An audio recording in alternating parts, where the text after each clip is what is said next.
Der legendäre schottische McNab. Wahrscheinlich eine der vielseitigsten, aber gleichzeitig auch schwierigsten jagdlichen Herausforderungen, der man sich stellen kann. Von Sonnenauf bis Sonnenuntergang einen Lachs mit der Fliegenroute fangen, 2 Grouse und einen Hirsch erlegen.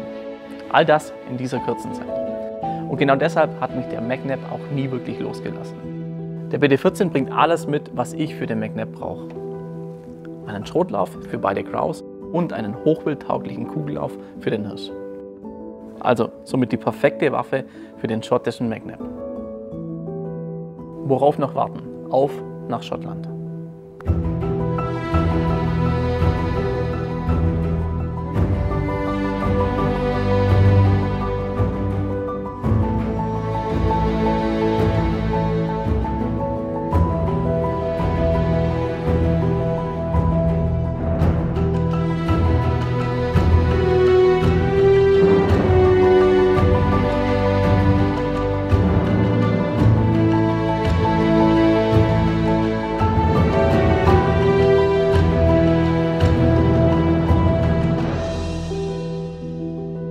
Angekommen in Schottland und immer noch überwältigt von der Landschaft, ging es am nächsten Morgen auch direkt los.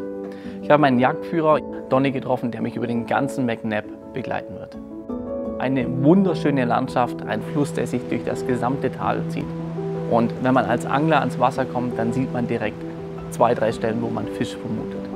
Aber genau in diesem Moment springt ein Lachs aus dem Wasser. Somit war für mich klar, ja, passt. 2 Würfe und ich habe den Fisch dran.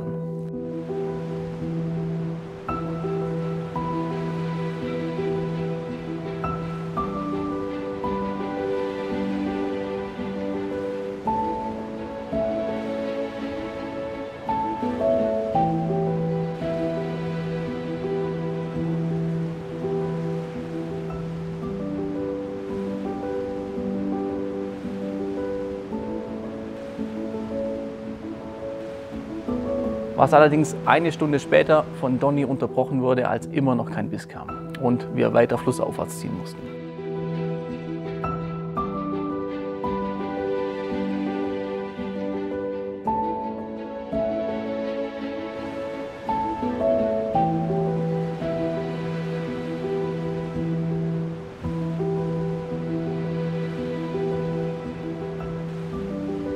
Und so ging die Angelei 2 bis 3 Stunden weiter. Kein einziger Biss.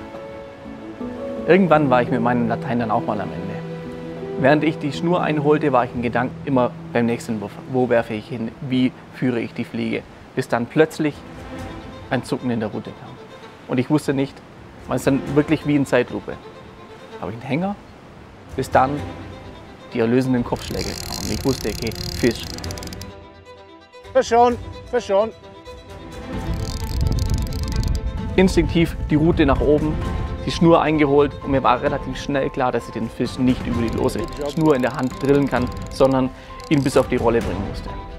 Und dann begann der Kampf.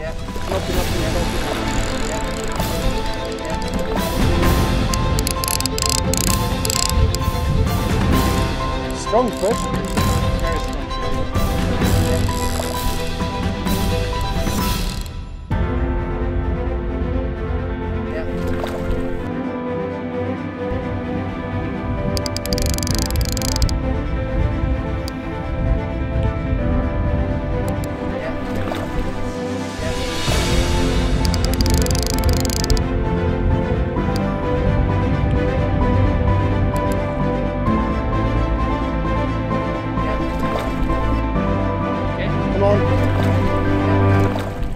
Come on, come on! Oh! Yeah!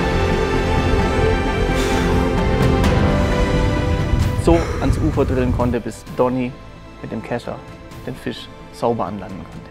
Mir fiel ein Riesenstein vom Herzen und ich wusste gar nicht, was los war. Donny übergab mir den Fisch. Ich war komplett am Ende, wusste nicht mehr, was los war. Bis Donny mir auf die Schulter klopfte und sagte, weiter, weiter. Es war erst der Fisch.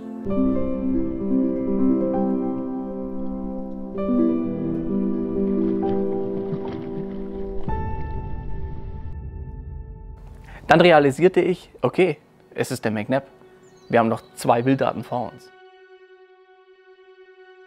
Also zurück zum Auto, ab in die Highlands und Den BD14 aus dem Futteral, durch die Blaser-Sattelmontage, das Zielfeuer runter, die Kimme auf Schrot gestellt, Schrotpatronen in die Jackentasche und los.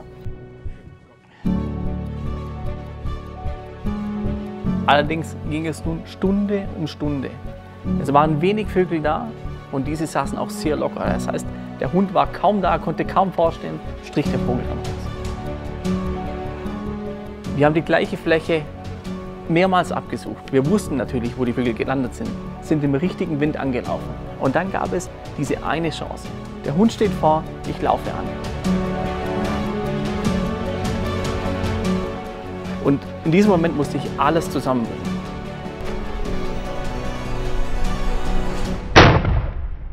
Der Vogel strich weg und ich ging nur instinktiv in Anschlag, habe abgedrückt und habe den Vogel sauber legen können. Einer von 2 Grouse waren erlegt. Nun ging es weiter. Wieder Stunde um Stunde. Die Zeit wurde dann wirklich knapp. Als der Hund dann ein zweites Mal vorstand, genau an einer Kuppe, der Wind drückte ins Gesicht. Natürlich, der Hund geht gegen den Wind und der Vogel streckt weg und ich fehle. Ich sehe es heute noch vor mir, wie die Garbe 10 cm, 15 cm vor dem Vogel einschlägt und der Vogel weiterfliegt. Und ich dachte mir, okay, das war's. Wir sind 3 Stunden am Laufen, wir haben 2 Möglichkeiten und ich habe eine nicht genutzt. Vor allem die Hunde, die waren auch irgendwann am Ende. Wir haben also mit dem zweiten Hund die gesamte Fläche noch einmal abgesucht und dann gab es für mich noch eine letzte, dritte Chance.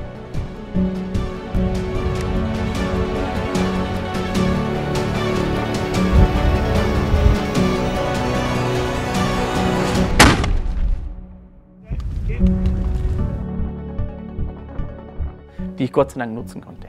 Und somit hatte ich auch beide Grouse erlegt. Vom Zeitfenster wusste ich natürlich auch, dass nicht mehr viel Zeit für einen Hirsch bleibt. Und deshalb ging es auch wieder schnell ans Auto, Zielfernrohr drauf und ab auf den Hirsch. Donny sagte mir, es gibt nur eine Chance, wie wir das Rotwild noch erreichen. Da aufgrund des Wetters das Rotwild von den Highlands runterzieht, über das Tal in die bewaldete Region. Er meinte, wir müssen das kopierte Gelände umschlagen, sodass wir kurz vor dem Wald das Rotwild abpassen können.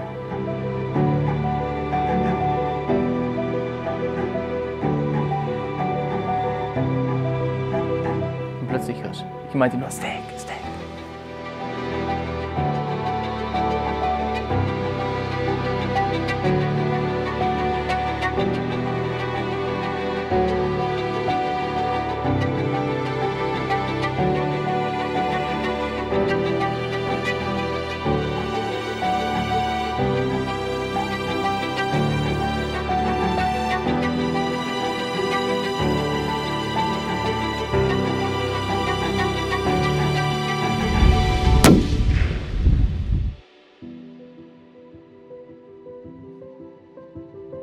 Der Schuss hallte durch das gesamte Tal. Der Hirsch zeichnete und veränderte nach kurzer Flucht. Ich habe nicht wirklich realisiert, dass der McNab vorüber war. Ich wusste, ich habe den Hirsch erlegt.